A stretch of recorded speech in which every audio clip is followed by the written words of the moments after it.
the three things that I want to leave with you will carry you if you let them. First and foremost, always do the right thing. Always.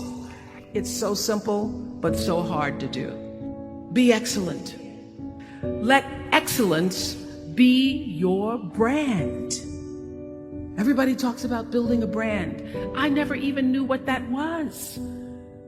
When people say, you're a brand, I would say, no, I'm just Oprah. What I recognize now is that my choice to, in every way, in every example, in every experience, to do the right thing and the excellent thing is what has created the brand. And what I know is that when you are excellent, you become unforgettable. People remember you. You stand out, regardless of what it is. I remember many times on my show. There are many shows y'all never saw. And the reason you didn't see them is because I got the last vote. And I remember 2010, I had done this interview with a woman who turns out she was a Sunday school teacher by day and a sex addict at night. And during the process of the interview, I said, why are you doing this? I said, do you have children? She says, yes, I have a 10-year-old son. I knew right then, this is never going to see the light of day. So we got off the air and I said to the lady, we are not going to air that show. My producer said, why? I said, because her son will never get over it. And it's not worth a rating point to me to know that there's a 10-year-old boy who's destroyed because his mother went on the Oprah Winfrey show and told all her business. You do the right thing, even when other people think it may not be. You always know it's the right thing, when in the end, there is peace. You are rewarded by peace in knowing that you did the right thing. So doing the right thing, even when nobody knows you're doing the right thing, will always bring the right thing to you. I promise you that. Why? Because the third law of motion is always at work. For every action, there's an equal and opposite reaction. That is so true in all of our lives. So you don't have to worry about revenge or getting back at somebody, making sure they pay.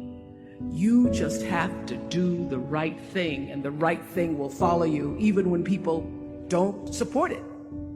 Number two, knowing who you are.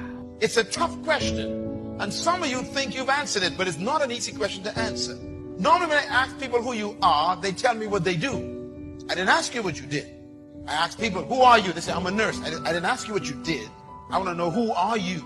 How do you identify yourself? You shouldn't confuse yourself with your career. Your career is temporary. That means when you lose your job, then you lose your life. Who are you? Being able to answer this question, who am I? And what do I want? I'm not asking for the roles that you play. I'm asking the bigger question of who am I? My answer is I am God's child.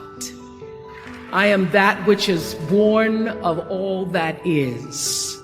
A spiritual being having a human experience, trailing the breath of the angels, and understanding that because I am connected to the source of all that is possible for me. That's who I am. And what do I want? I don't want to just be successful in the world. The answer to that question for me is I want to fulfill the highest, truest expression of myself as a human being. I want to fulfill the promise that the Creator dreamed when He dreamed the cells that made up me. What do I want? You must have some kind of vision for your life. Even if you don't know the plan, you have to have a direction in which you choose to go. Where are you going in your life? Where will you be in the next 10 years? What do you see for the next 50 years of your life? What do you want to do with yourself in the next 40 years? What do you see in your life as your future destiny? What's your hope to become and to do in your life? Do we have a destination? Is there a plan? Or are we just riding? What I've learned is that's a great metaphor for life. You want to be in the driver's seat of your own life, because if you're not, life will drive you. Number 3, you must find a way to serve. Martin Luther King said that not everybody can be famous, but everybody can be great, because greatness is determined by service. Now, we live in a world where everybody wants to be famous and where we admire people for just being famous. We think being known brings us value. The truth is, all of that will fade in time. Service and significance. Service and the significance that you bring to your service is that which is lasting. And everybody has a different talent. And the reason we're all so messed up is because you're looking at everybody else's talent and wishing you had some of their talent. All the energy that you spend thinking about, wishing about, being jealous of, envious of anybody else is energy that you're not only putting out, it's going to come back to you negatively, but you're taking that away from you. All your energy should be forced on, what do I have to offer? What do I have to give? How can I be used in service? Because Dr. King's message of not everybody can be famous, but everybody can be great, because greatness is determined by service. And there is not a job in here that you can do that you don't switch the paradigm to service and not make that job more fulfilling. I don't care what the job is. If you say, I'm a singer, I'm a dancer, I'm an artist, I'm a doctor, I'm a janitor, I'm a clerk, if you say, if I look at this from how do I use this in service to something bigger than myself? It no longer becomes a job. It becomes an offering to the world. If you look at all the most successful people in the world, whether they know it or not, they have that paradigm of service. You want to be able to own yourself and make your own decisions. You never want to be in a position where something is that important to you to do.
And you can't do it because the boss says you can't.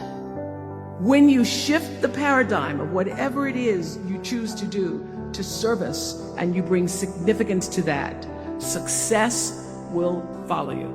I promise you. So my greatest advice to you, all of you have the potential for enormous success. There's a price that comes with that. People don't always like you, and they're not always happy for you. And if you surround yourself with people who are not accustomed to your success, they become fearful, they become scared, because you are reflecting back something to them that they don't recognize. That only happens when you are around people who do not mean and want and aspire to the best for you. Surround yourself with people who are going to fill your cup until your cup runneth over. Once your cup runneth over, you cannot spend your life with your gallon-size offerings, offering them to pint-sized people. You have got to surround yourself with gallon-sized people who can hang in the same company with you, so that you're not offering your gallons to those little pints out there. And what I know for sure is that the biggest choices begin and end with you, your internal big questions. Who do I want to be in the world? My relationship to source energy, to all that is God. I'm not talking about what you believe in God. I'm talking about your experience of that which is all life, which is divine and universal. I'm talking about the big deal. Being connected and aligned with that. When you are tuned in and charged into that, whenever